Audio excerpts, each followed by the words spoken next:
এই কাহিনী শুরু অনেক প্রশ্ন থেকে। কে এই অমরনাথ তান্ত্রিক? আগমেশ্বর কে? ব্রহ্মকুণ্ড কি? অমরনাথ তান্ত্রিক আপন ভোলা এই সাধকটির আগের নানান কাহিনী আপনারা শুনেছেন মৌলিক মিডিয়াতে। তা যদি আপনারা না শুনে থাকেন তাহলে এই কাহিনীটি শোনার আগে সেই 3টি কাহিনী অর্থাৎ ব্রহ্মকুণ্ড, ব্রহ্মকুণ্ড দ্বিতীয় পর্ব এবং কালচক্র, এই 3টি গল্প অবশ্যই শুনুন। তবেই কিন্তু এই গল্পের আসল মজা আপনারা পাবেন। পূর্বজীবনের কাহিনী বলতে অপারগ থাকা অমরনাথ অবশেষে হীরককে বলল তার আগের জীবনের একটি গুরুত্বপূর্ণ ঘটনা। সেই ঘটনা এখন অমরনাথের মুখেই শুনবেন আপনারা। শুরু হচ্ছে মৌলিক মিডিয়া অরিজিনালস প্রেজেন্ট নূপুর চক্রবর্তীর লেখা অমরনাথ তান্ত্রিকের গল্প যক সংহার কাণ্ড।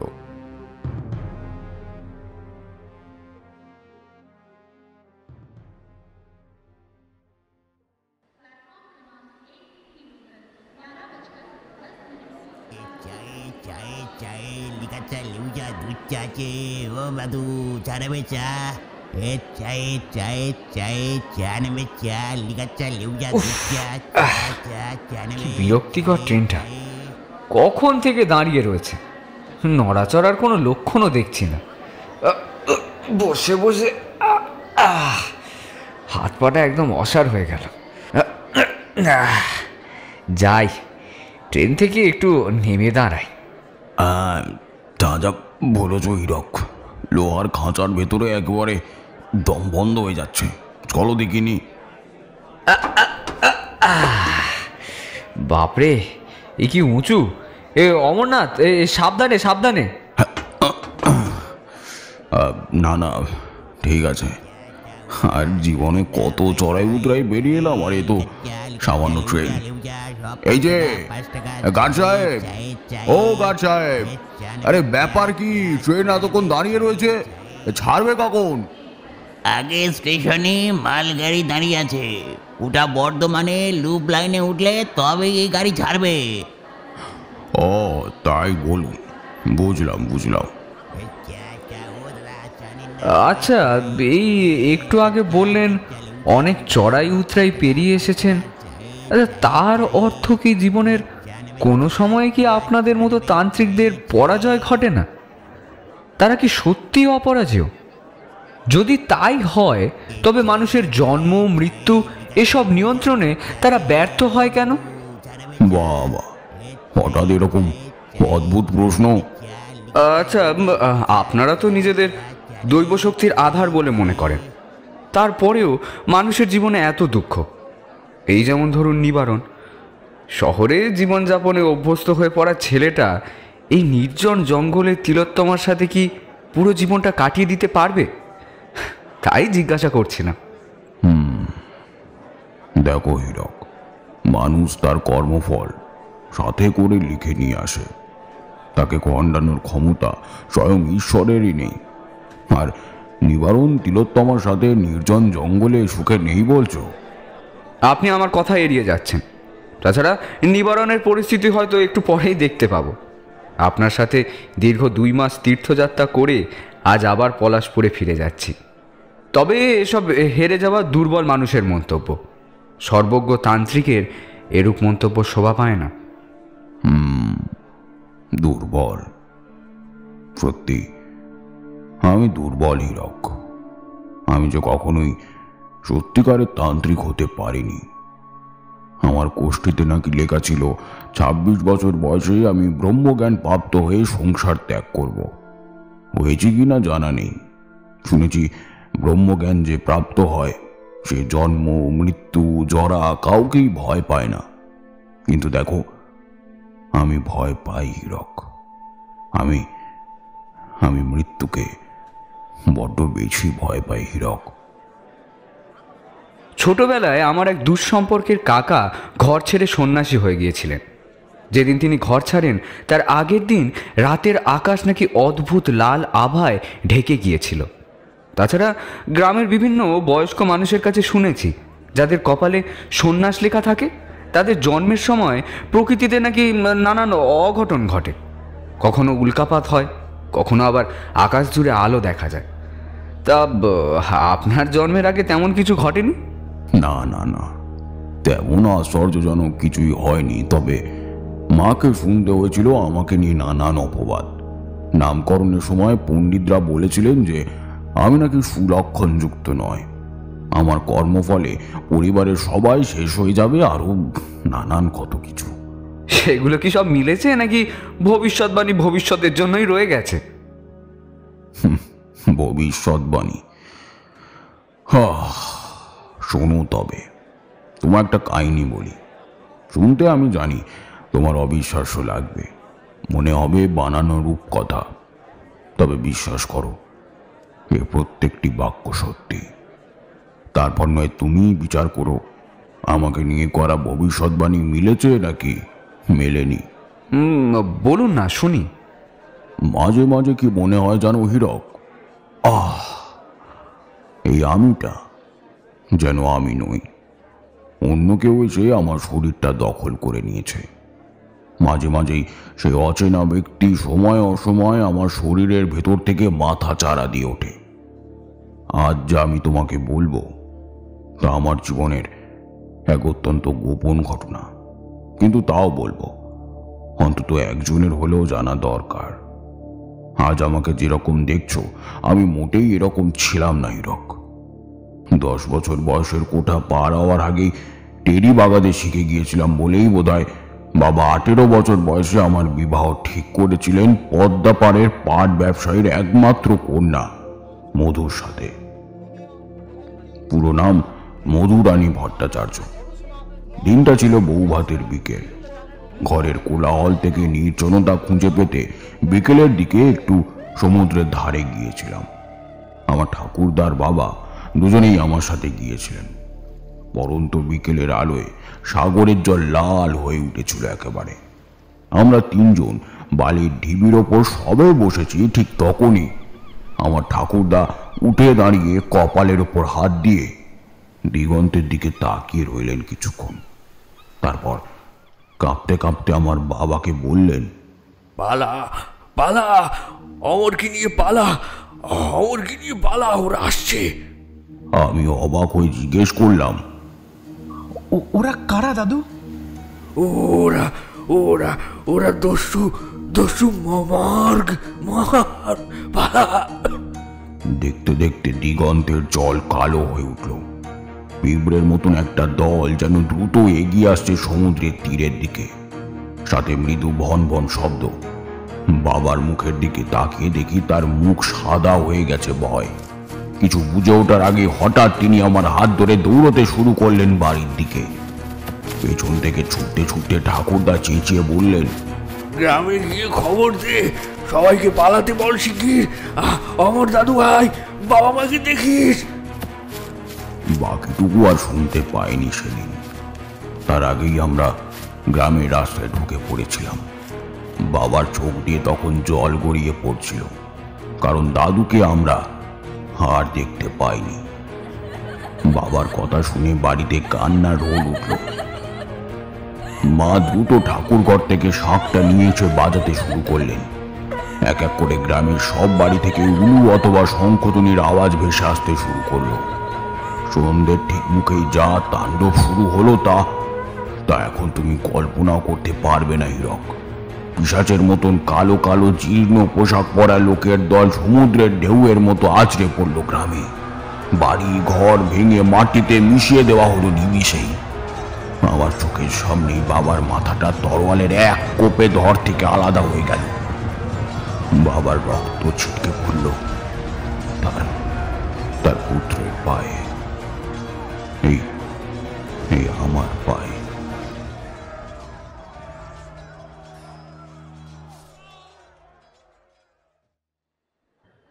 কি হলো, চুপ করে গেলেন হঠাৎ? নৃশংস দৃশ্যগুলো ভাবতে এখনো গায়ে কাঁটা দিচ্ছে। এই দেখো দেখো, বারান্দার কোণের ঘরটায় নতুন বউকে বসানো হয়েছিল। বাড়ির অন্যান্য মহিলারাও সেই ঘরে ছিলেন। প্রায় 20 থেকে 25 জন মিলে ভেঙে ফেললো ঘরের দরজাটা। হঠাৎ আমার মাথায় রক্ত চড়ে গেল। ঠাকুর ঘর থেকে মা কালীর হাতের খাড়াটা নিয়ে এসে ছুটে গেলাম সেই ঘরটার দিকে। ততক্ষণে ঘরের ভেতর থেকে মেয়েদের মরণ আর্তনাদে কানে তালা লাগার উপক্রম হয়েছে। বুঝতে অসুবিধা রইল না তাদের ওপরে পাশবিক অত্যাচার চালাচ্ছে সেই নরাধামগুলো। দরজার সামনে দাঁড়িয়ে থাকা লোকটার গলা লক্ষ্য করে চালিয়ে দিলাম খাড়াটা। কিন্তু কি আশ্চর্য জানো, লোকটা অদ্ভুত কৌশলে মাথাটা বাঁচিয়ে নিল প্রথমে, তারপরেই অনুভব করলাম বরফের মতন একটা ঠান্ডা হাত আমার নাক স্পর্শ করছে। তীব্র যন্ত্রণায় পুরো পৃথিবীটা আমার চোখের সামনে পুরো অন্ধকার হয়ে গেল মুহূর্তের জন্য। আবার চোখ খুলতেই এবার মাথার পেছনে কেউ যেন শক্ত কিছু দিয়ে আবার আঘাত করলো। অজ্ঞান হবার শেষ ক্ষণটিতে স্ত্রীর নতুন বেনারসি একটা রক্তমাখা ছেঁড়া টুকরো আমার গায়ে এসে পড়েছিল। ব্যাস, তারপর আর কিছু মনে ছিল না আমার।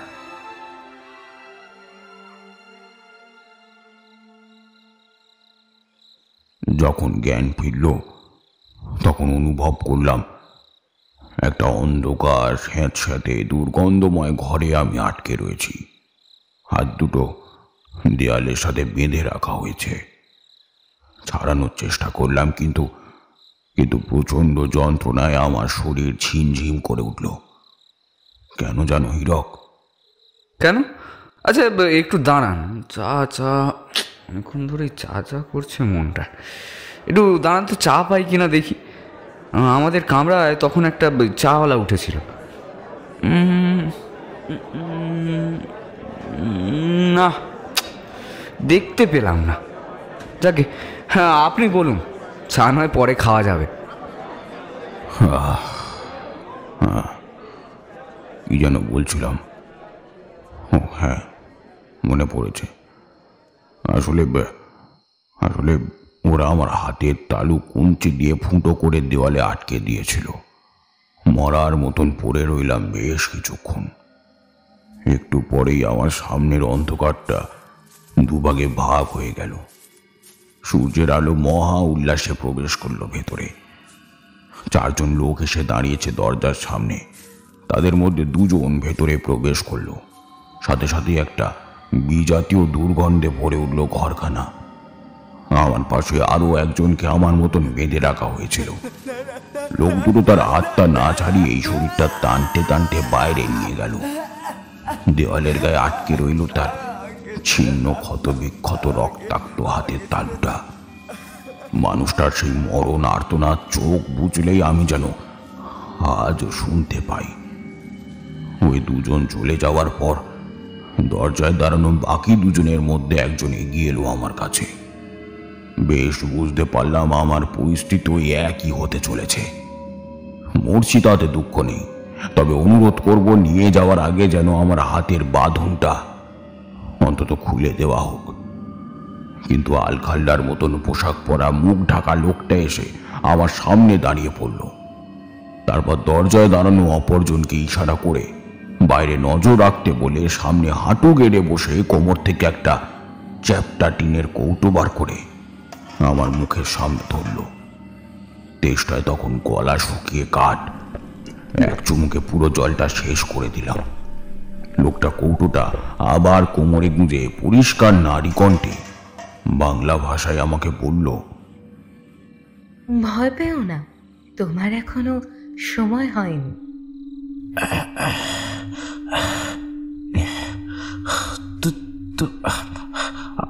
আপনি মহিলা, এদের সাথে আর সময় কিসের সময়? সময় তোমার আগে এখনো অনেকেই আছে। অন্ধকারে বুঝতে পারছো না, তাই তো? দাঁড়াও। কথাটা বলেই মেয়েটি দরজার পেছন থেকে 2টো চকমকি নিয়ে এলো। তারপর বেশ কয়েকবারের চেষ্টায় দেওয়ালের খাঁজে রাখা একটা মশাল ধরিয়ে আমাকে বলল, নাও এবার দেখো। মশালের হলদেটে আলোয় যা দেখলাম তাতে আমার অন্তরাত্মা কেঁপে উঠল। মেঝে জুড়ে শুকনো রক্তের ছাপ। প্রায় 50 লোক আমার মতন বাঁধা অবস্থাতেই পড়ে রয়েছে। বেশিরভাগের পরনে এক টুকরো সুতোও নেই। শরীর জুড়ে লম্বা লম্বা চাবুকের দাগ। মেয়েটি মশাল নিভিয়ে আবার আগের মতন দেওয়ালের খাঁজে রেখে আমাকে বলল, এখনো 2 থেকে 3 দিন আছে। যদি মুক্তি পেতে চাও আর বাকি সবাইকে মুক্ত করতে চাও, তবে সেই প্রক্রিয়া এখন থেকেই শুরু করে দাও। কি কি কি সেই প্রক্রিয়া? আর আর আপনি আমাকেই বা বলছেন কেন? হ্যাঁ, আমি বসুধা, আগমেশ্বরের পঞ্চশিষ্যাদের অন্যতম। আমার কথা কখনোই মিথ্যে হয় না। তোমার কপালে ঘর সংসার নেই, বরং সন্ন্যাস আছে। তুমি পারবে। এসব এসব কি কি কি পাগলে প্রলাপ বকছেন? কে আগমেশ্বর? মহর্ষি আগমেশ্বর আমার তন্ত্রগুরু। শিষ্য শিষ্যাদের মধ্যে 5 জনকে বেছে নিয়ে তিনি এই চট্টগ্রামের সমুদ্র তীরের গভীর জঙ্গলে সাধনায় বসেছিলেন। নিজ উদ্দেশ্যে সফল হয়ে গিয়েছিলেন প্রায়, কিন্তু এই দুর্বৃত্তরা আর পাগল পাগল তুমি কি জানো, যে জায়গায় তুমি এখন বসে রয়েছ সেই জায়গার একটি প্রাণীও জীবিত নয়, একমাত্র আমরা আর এই বন্দিরা ছাড়া। বাবু, হাতে বড্ড ব্যথা।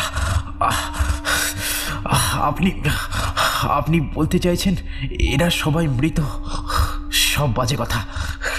শুনুন, যদি উপকার করতে চান একটু একটু হাতটা খুলে দিন, একটু হাতটা খুলে আমায় ছেড়ে দিন।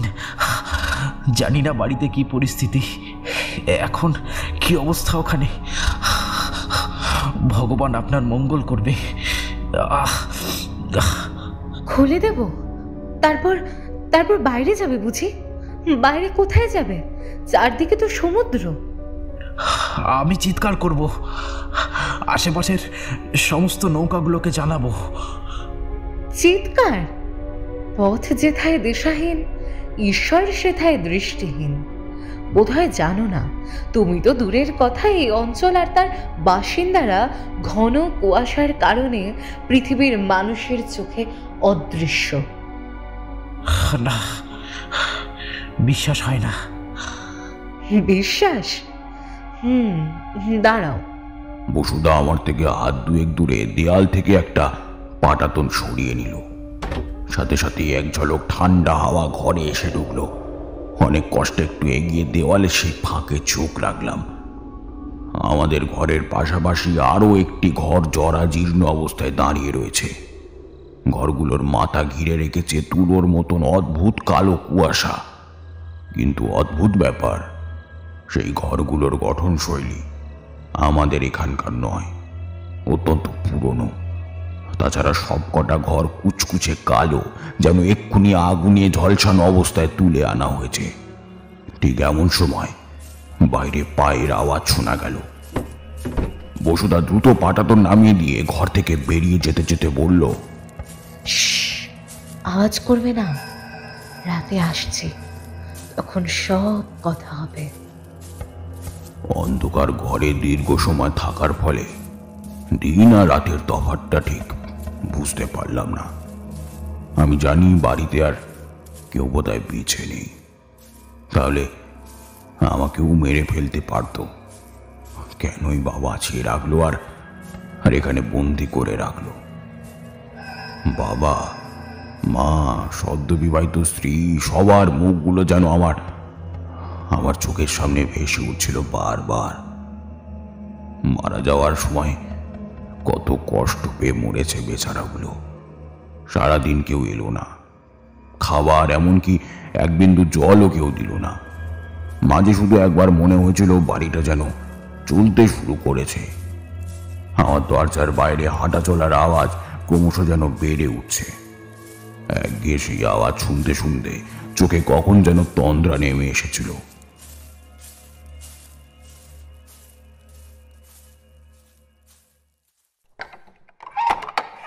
হঠাৎ করে তন্দ্রাটা কেটে গেল দরজা খোলার শব্দে।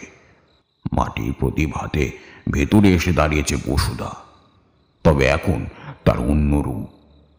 মুখের আচ্ছাদনটা উঠাও, মাথার চুলগুলো খোলা।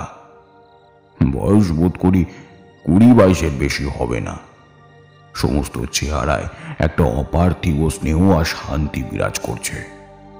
দরজা বন্ধ করে প্রদীপটা মেঝেতে নামিয়ে রেখে আমার সামনে হাঁটু গেড়ে বসলো সে। তারপরে এদিক ওদিক একবার তাকিয়ে নিয়ে ফিসফিস করে বলল, আমি জানি না তুমি কে, কোথায় বাড়ি তোমার, কিন্তু তোমার ভাগ্যরেখা বলে দিচ্ছে এই বিপদ থেকে তুমিই পরিত্রাণ দিতে পারো। তোমার মতন আরও কয়েকজনকে পেয়েছিলাম আমি, কিন্তু তারা অকথ্য অত্যাচার সহ্য করে মারা গেছে। তবু সাহস করে এই বিপদ থেকে জগৎ সংসারকে মুক্তি দিতে চাইনি। আমি জানি তোমার বংশে এখন আর কেউ বেঁচে নেই, তাই পিছুটান বলে কিছুই নেই। সুতরাং যদি স্বজন হারানোর বেদনাকে প্রতিশোধের ভাষায় বদলে দিতে চাও, তবে আমি যা বলছি মন দিয়ে শোনো।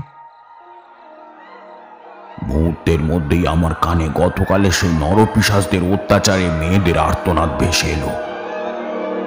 না না না না, আর কোনো দ্বিধা নয়। বসুদাকে বললাম, কিন্তু আমি একা কিভাবে পরিত্রাণ করব? আর আপনার কথা অনুযায়ী যেখানে আমার প্রতিপক্ষ সবাই মৃত। তাহলে মন দিয়ে শোনো, এই দ্বীপটা পুরো আরাকানি দস্যুদের, যারা আমাদের কাছে মগ নামে বেশি পরিচিত।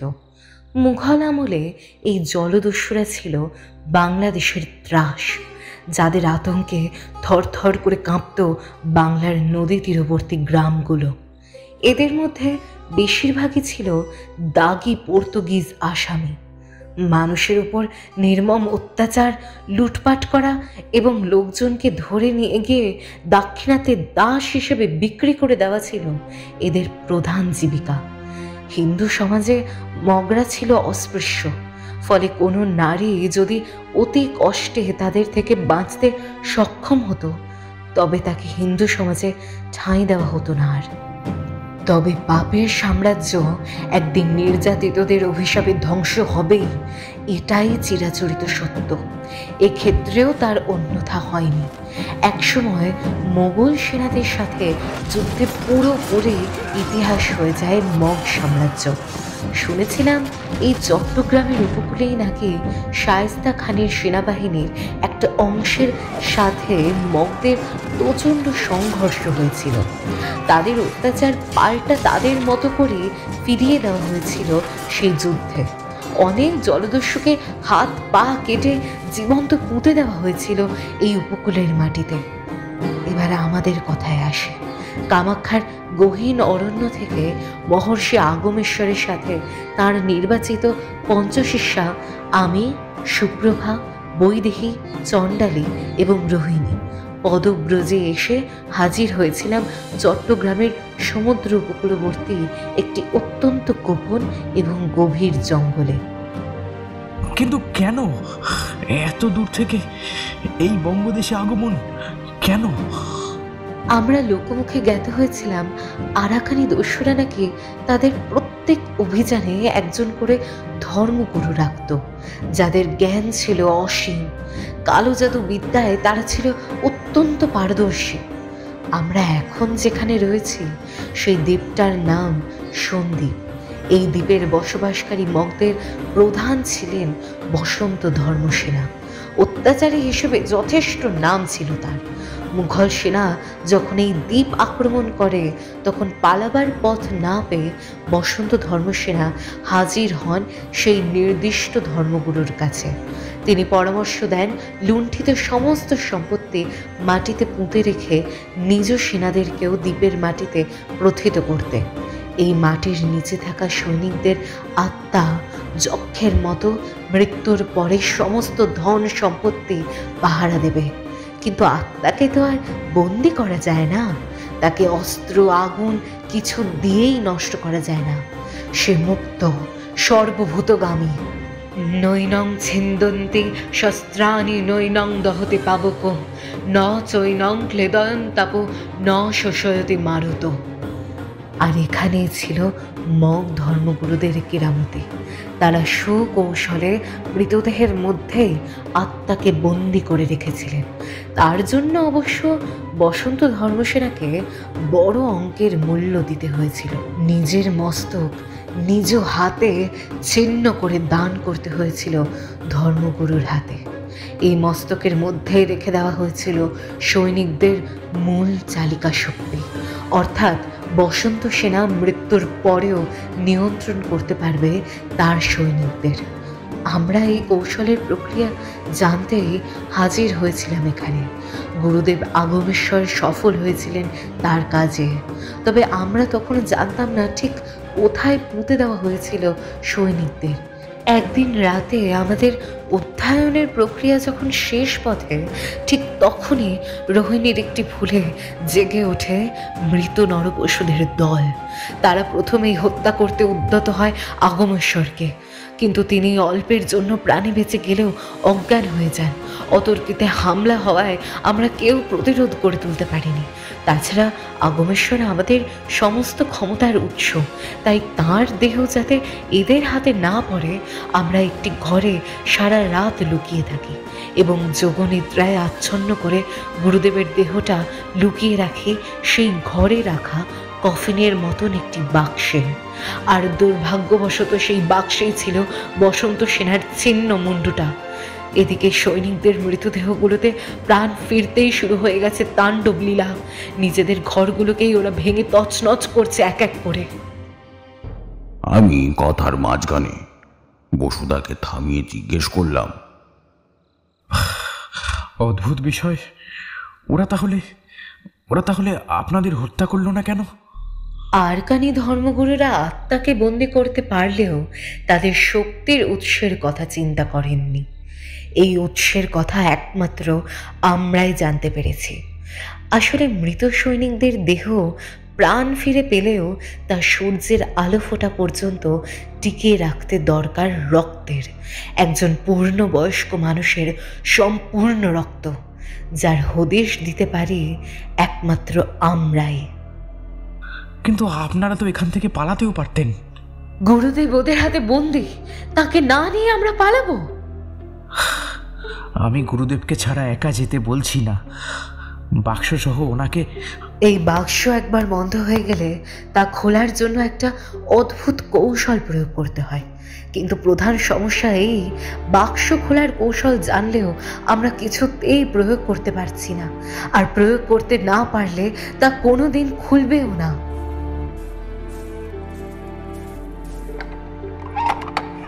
আবার দরজা খোলার শব্দ শুনতে পেলাম। সাথে সাথে সকালের মতন একটা পচা গন্ধে ভরে উঠল চারদিক। বসুদা ফুঁ দিয়ে প্রদীপ নিভিয়ে চুপ করে রইল। কেউ একজন ঘরে এসে ঢুকেছে। অন্ধকারের মধ্যে অনুভব করতে শুরু করলাম একটা শক্ত চামড়ার হাত আমার চুলগুলো ঘাঁটছে। কিছুক্ষণ পরেই এক মুঠো শুকনো চাল আমার মুখে ছুঁড়ে মারল সে। তারপরে পায়ের আওয়াজ মিলিয়ে গেল ঘর থেকে। প্রদীপ জ্বালিয়ে বসুদা এবার অন্ধকারের মধ্যে আবার বলতে শুরু করলো, এই রক্তের জন্যই সূর্য ডোবার আগের মুহূর্তে ওরা হানা দেয় নদীর ধারের গ্রামগুলোতে, তুলে আনে সমস্ত লোকদের। কেউ বাধা দিতে গেলে তার পরিণাম হয় মারাত্মক। এদের প্রতিহত করার উপায় একটাই। কি? যেহেতু বসন্ত সেনার ছিন্ন মস্তক হলো সমস্ত সৈনিকদের প্রধান নিয়ন্ত্রক শক্তি, তাই ওই মস্তকটাই আগে সরাতে হবে এই দ্বীপ থেকে। কিভাবে? আমি এখন যাচ্ছি, বেশিক্ষণ থাকলে ধরা পড়ে যাবার ভয় আছে। অবশ্য আমাকে কিছু করতে পারবে না, কিন্তু তোমাকে শেষ করে দেবে সবার আগে। কাল সকালে আসবো, তৈরি থেকো। আমাদের হাতে কিন্তু বেশি সময় নেই, খুব শিগগিরই ওরা আবার হত্যালীলা শুরু করবে। কিন্তু সকালে তো আমরা ধরা পড়ে যাব। ভয় নেই, সূর্যের আলোতে অন্ধকারের জীবেরা অন্ধ। ও হ্যাঁ, শুকনো চালগুলো চিবিয়ে আপাতত খিদে মেটানোর চেষ্টা করো। বসুদা বেরিয়ে যেতেই আমি সোজা হয়ে বসতে গেলাম। টান পড়ল দেওয়ালের ছাতে গেঁথে রাখা হাত দুটোতে। টনটন করে উঠল আমার সমস্ত শরীর। নিচু হয়ে যেটুকু পারলাম খুঁটে খুঁটে চালগুলো খেতে শুরু করলাম। তেষ্টায় গলা শুকিয়ে যাচ্ছে আমার। জল, একটু জল, একটু জল চাই আমার। ইচ্ছা করছিল তাদের পায়ে পড়ি, গিয়ে বলি এক ফোঁটা জল দাও আমায়, কিন্তু না, কেউ এলো না। সারাটা রাত ওই হাতের নিদারুণ যন্ত্রণায় ছটফট করে গেলাম আমি পাগলের মতন। ঘুমটা এসেছিল ঠিক ভোর রাতের দিকে। সে যে কি শান্তির ঘুম হীরক, তোমায় কি বলি। কিন্তু সেই শান্তি বেশিক্ষণ স্থায়ী হলো না। ওঠো ওঠো, আজ বিকেলেই ওরা সমুদ্রের ধারের অন্য গ্রামে হানা দেবে, তার আগে কাজ শেষ করতে হবে। ওঠো। ঘুমের আচ্ছন্ন ভাবটা কেটে গেল নিমেষেই। বসুদা এসেছে, হাতে একটা ধারালো তরোয়াল, পরনে সেই কালকের মতন মুখ ঢাকা পোশাক। প্রথমে সে নিপুণ ক্ষমতায় আমাকে বাঁধন মুক্ত করলো, তারপর দরজার বাইরে এদিক ওদিক তাকিয়ে নিয়ে বলল, কোনো আওয়াজ নয়। দিনের বেলায় চোখে দেখতে না পেলেও ওরা ক্ষীণ থেকে ক্ষীণতর আওয়াজ শুনতে পায়। একবার আওয়াজ হলেই ওরা এই আওয়াজ লক্ষ্য করে ছুটে আসবে, তারপর আর পালানোর কোনো পথ থাকবে না। অতি সন্তর্পণে পা টিপে টিপে বাইরে বেরিয়ে এলাম আমরা। আমাদের ঘরের পাশাপাশি সার দিয়ে আরো বেশ কয়েকটা খড়ের গাদার মতন ছোট ছোট ঘর, যদিও বেশিরভাগ ঘরের কোনো অস্তিত্ব নেই, শুধু দেওয়াল কটা দাঁড়িয়ে রয়েছে। আবার অনেক ঘরের ক্ষেত্রে সেটুকুও নেই। সমুদ্রের গর্জন শোনা যায় এখান থেকে। আজকে যেন কুয়াশাটা আরো বেশি। প্রত্যেক ঘরের দরজার সামনে দুজন করে সশস্ত্র ব্যক্তি দাঁড়িয়ে রয়েছে, চোখগুলো মরা মাছের মতন স্থির তাদের। তারা ঠিক কি পাহারা দিচ্ছে তা বলা মুশকিল।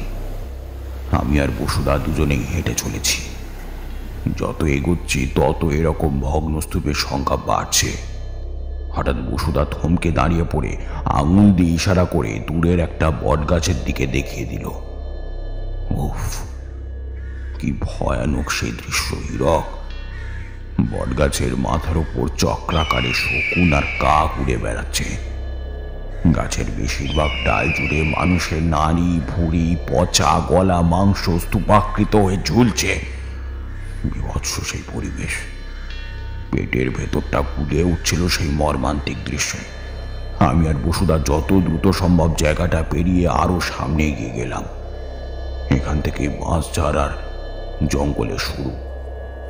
জঙ্গল যেখান থেকে গভীর হতে শুরু করেছে, ঠিক সেখানেই লতা পাতার আড়ালে মুখ লুকিয়ে থাকা পুরনো বাড়িটাই মনে হচ্ছে এখানকার সব থেকে বড় এবং এখনো অব্দি কিছুটা অক্ষত থাকা অবস্থায় বাড়ি।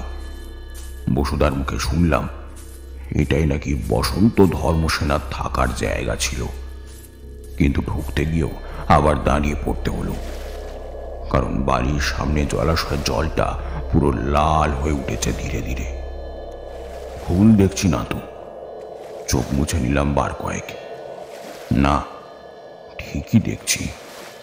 বসুদা বলল, অবস্থা খুব সঙ্গীন হতে চলেছে। ব্রহ্মকুণ্ডের সৃষ্টি হয়েছে পৃথিবীতে। প্রেতলোকের দ্বার উন্মুক্ত হচ্ছে। সময় নেই, একদম সময় নেই। ব্রহ্মকুণ্ড? কিন্তু ব্রহ্মকুণ্ড কি? পরে জানতে পারবে, এখন এসো। বাড়িটা খুব সম্ভবত দোতলা ছিল, কিন্তু এখন তার আর কোনো চিহ্ন নেই। শুধু পাথরের দেওয়ালগুলো ছাড়া এখন আর সেখানে কিছুই নেই। আমার এক পাশে সারি সারি ছোট ছোট অনেক ঘর। মনে হয় এগুলো কয়েদখানা হিসেবে ব্যবহার করা হতো। একদম শেষ প্রান্তের ঘরটা বেশ বড়। তার লোহার দরজাটি অবশ্য বন্ধ। দরজার উপরের প্রতিকৃতিটা বেশ ভয়ানক। একটা শিশুর মাথার বাম দিকের চোখে গাঁথা বর্ষা। এই নারকীয়তা দেখে স্তব্ধ হয়ে রইলাম বেশ কিছুক্ষণের জন্য। বসুদা দরজার সামনে দাঁড়িয়ে মুখ দিয়ে চুকচুক করে 3 বার আওয়াজ করল। নিঃশব্দে খুলে গেল দরজাটা। দরজার ওপাশে যিনি দাঁড়িয়ে রয়েছেন তার মুখশ্রীটা অনেকটা আমাদের গায়ের মন্দিরে পুজো করা মা দুর্গার আদলে তৈরি। দরজাটা খুলে দিয়ে তিনি ঘরের কোণে চলে গেলেন। কিন্তু ঢুকতে গিয়েই বুকের ভেতরটা ধক করে উঠল। ঘরের মাঝখানে বসানো একটা প্রকাণ্ড বাঘের আদলে সিংহাসন, তার উপরে বসানো আছে ছেঁড়া ন্যাকড়ার পুটুলি জড়ানো কঙ্কাল, কিন্তু সেই কঙ্কালের খড়টি নেই। দেখে মনে হচ্ছে এক্ষুনি যেন উঠে বসবে। সেই সিংহাসনের দুপাশে দুজন সশস্ত্র রক্ষী জড় বস্তুর মতন দাঁড়িয়ে রয়েছে, তাদের নজর সোজা দরজার দিকে। দেওয়াল ঘেঁষে অত্যন্ত সুদৃশ্য লম্বা কাঠের বাক্স রাখা আছে একটা, অনেকটা কফিনের মতন দেখতে। চারজন মহিলা সেই বাক্সটাকে ঘিরে হাত জোর করে হাঁটু গেড়ে প্রার্থনা করছেন। বসুধা ফিসফিস করে বলল, যে আমাদের দরজা খুলে দিল সে বৈদেহী, আর ওদিকে ডান দিক থেকে চণ্ডালী, সুপ্রভা এবং রোহিণী। চারজনের মধ্যে সুপ্রভা যার নাম, সে আমার দিকে এক ঝলক তাকিয়ে আবার প্রার্থনা চালিয়ে যেতে লাগলো। বসুধা আমাকে কফিনের মতন বাক্সটার কাছে নিয়ে গেল, তারপর হাত ধরে আমাকে বসিয়ে বাক্সটা দেখিয়ে বলল, এই মগযোদ্ধাদের নিয়ন্ত্রক বসন্ত ধর্মসেনার মাথাটা রাখা হয়েছে এখানে। তার সাথে যোগ নিদ্রায় শায়িত রয়েছে গুরুদেবের শরীর। বাক্সটা প্রথম থেকেই গুরুদেবের শরীরটা রেখে বন্ধ করে দেওয়ার পরে আর খোলা। আমি বাক্সটার উপর ঝুঁকে পড়ে দেখছিলাম। বাক্সের শেষ প্রান্তে একটা গোলাকার ছিদ্র, ওর কাঠের ডালাটায় কিছু একটা লেখা আছে, অন্ধকারে বোঝা যাচ্ছে না ভালো করে। মেঝেতে রাখা প্রদীপটা হাতে তুলে নিলাম, তার আলোতে লেখাগুলো পরিষ্কার হয়ে ধরা দিল আমার চোখে। ঘুমাইয়া রইয়াছি বৎসর 100-2-3-4, শত আঘাতেও কমিবে না মোদের অস্ত্রের ধার। আমাদের ঘুম যে ভাঙাইবে সে হবে মৃত্যুর শিকার। কিছুতেই বুঝতে পারলাম না লেখাটার অর্থ। একটু আগেই যিনি আমাদের দরজা খুলে দিলেন, অর্থাৎ বৈদেহী, তিনি প্রার্থনা থেকে উঠে এসে আমার অন্য পাশে বসে বললেন, বসুধা তোমাকে বোধহয় সব কিছুই বলেছে। ধর্মসেনা এখানে ঘুমিয়েছিল। বলা ভালো, মগ সৈন্যদের পুরো শক্তি শায়িত ছিল এখানে। বাক্সটা খোলার কিছু নিয়ম আছে। আসলে এই বাক্সেই ধর্মগুরুদের গোপন শাস্ত্রগুলো রাখা থাকত, তাই যথাসাধ্য সতর্কতা অবলম্বন করা হতো এগুলো তৈরির সময়। বাক্সের চাবি কিন্তু আমাদের পারিপার্শ্বিক জগতের কোনো বস্তু দিয়ে নির্মিত নয়। আসলে এর চাবি আমাদের শরীরেই লুকিয়ে রয়েছে। মানে? রক্ত। রক্ত হচ্ছে এই বাক্স খোলার একমাত্র চাবি। বলে বৈদেহী নিজের হাতটা বাড়িয়ে দিল আমার দিকে। দেখা দেখি অন্যরাও। প্রত্যেকের কবজিতে দেখলাম একটা গভীর ক্ষতর দাগ। এবার বসুধা বলল, আমরা তো প্রত্যেকেই চেষ্টা করেছি, কিন্তু বাক্সটা কিছুতেই খুলতে পারিনি। অর্থাৎ কোনো মহিলার রক্তে এই বাক্স খুলবে না। এবার তোমার পালা। দয়া করে আমাদের সহায় হও। গুরুদেবের অপরিসীম আশীর্বাদের ভাগী হবে তুমি। বৈদেহী, তরোয়ালটা দাও আমার হাতে, তরোয়ালটা দাও। আমি ঠিক বুঝতে পারছি না যে কি করব। এ কোথায়, কোন যুগে আছি আমি? কেউ যেন সময়ের চাকাটা ঘুরিয়ে দিয়েছে অন্য কোনো জগতে। যা দেখছি তা তো অস্বীকার করার উপায়ও নেই। আমার সামনে সিংহাসনে বসে থাকা মুন্ডহীন বসন্ত ধর্মসেনার কঙ্কাল, সশস্ত্র রক্ষী, এদের পৈশাচিক নির্মমতা সব তো চোখের সামনেই ঘটছে আমার। আমার ঘোরটা কেটে গেল। মন শক্ত করে নিজের রক্তাক্ত তালু দুটো বাড়িয়ে দিলাম। বসুধার তরোয়ালের আঘাতে আমার ডান হাতের কবজিটা একটু চিড়ে দিল। রক্ত বেরিয়ে এলো ফিনকে দিয়ে। বসুধা আমার হাতটা টেনে ধরল বাক্সের ওপর। রক্তের ধারা সেই লেখাগুলোকে ভিজিয়ে দিয়ে বাক্সের শেষ প্রান্তের ওই ছোট্ট গর্তে জমতে শুরু করেছে। একটু পরেই খুট করে একটা আওয়াজ হলো। স্থান, কাল, পাত্র ভুলে চেঁচিয়ে উঠল সবাই। বসুধা দ্রুত বাক্সের ঢাকনাটা সরিয়ে নিল। ভেতরে নগ্ন গাত্রে শুয়ে রয়েছেন এক বৃদ্ধ, পাশে একটা ঝোলা রাখা, ধবধবে ফর্সা তার গায়ের রং।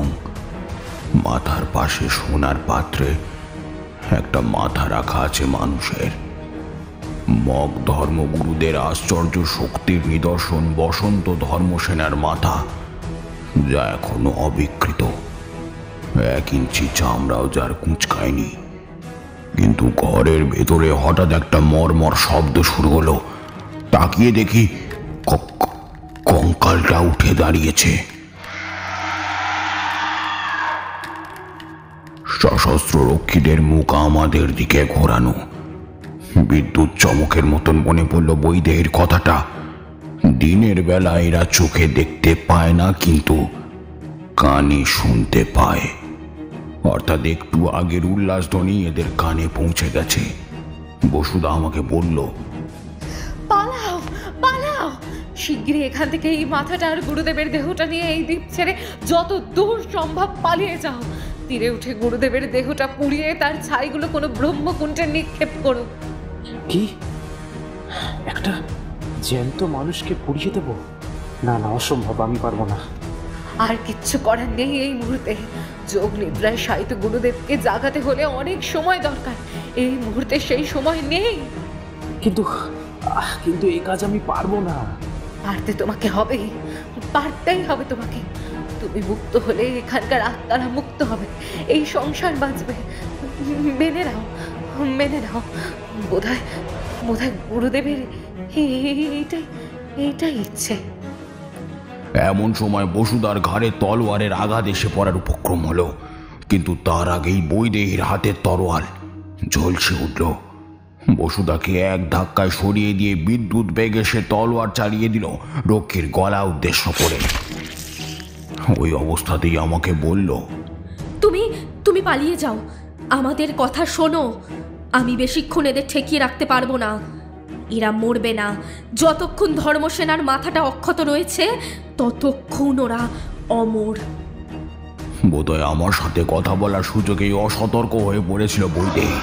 মুহূর্তেই অপর রক্ষীটি তরোয়ালের আঘাতে বৈদেহীর মাথাটা আলাদা করে দিল শরীর থেকে, আর ভয়ে আর্তনাদ করে উঠল সবাই। ওদিকে লোহার দরজায় দুম দুম শব্দে কারা যেন ক্রমাগত আঘাত করেই চলেছে অবিরাম। বৈদেহীর কাটা ধরটা তখনও ছটপট করছিল মাটিতে পড়ে। বসুদা দ্রুত ঘরের পেছন দিকে দরজাটা খুলে দিল। আমি ধর্মসেনার মাথাটা এক হাতে নিয়ে আগমেশ্বরের দেহ আর ঝোলাটা কাঁধে চাপিয়ে ঘর থেকে বেরিয়ে এলাম। শুনতে পেলাম পেছন থেকে একযোগে মন্ত্র পাঠ করছে ওরা 4 জন।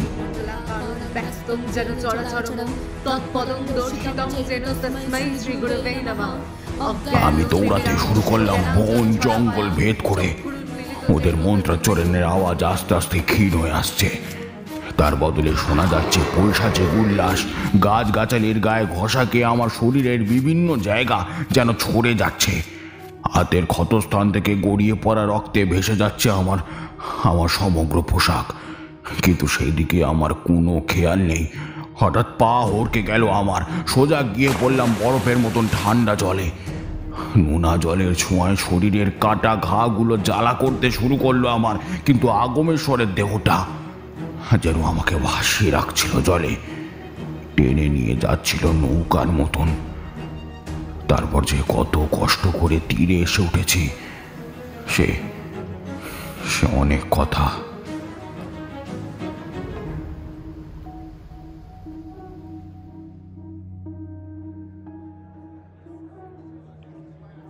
ধর্মসেনার মাথাটা কি করলেন? জলে পড়ার সময় ওটা আমার হাত থেকে ছিটকে গিয়েছিল, আর পাইনি। এবার বলো, ভবিষ্যৎবাণী কি মিলেছে নাকি মেলেনি? বড়ই কঠিন প্রশ্ন, ভাবতে হবে, বুঝলেন?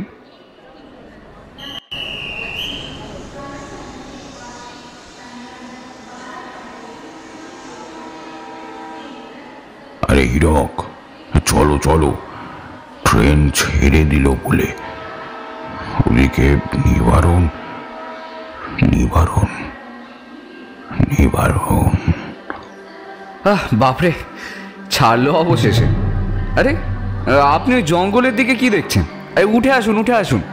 তিলোত্তমা, নিবারণ, হীরক, হীরক, তিলোত্তমা, নিবারণের বড় বিপদ। হীরক,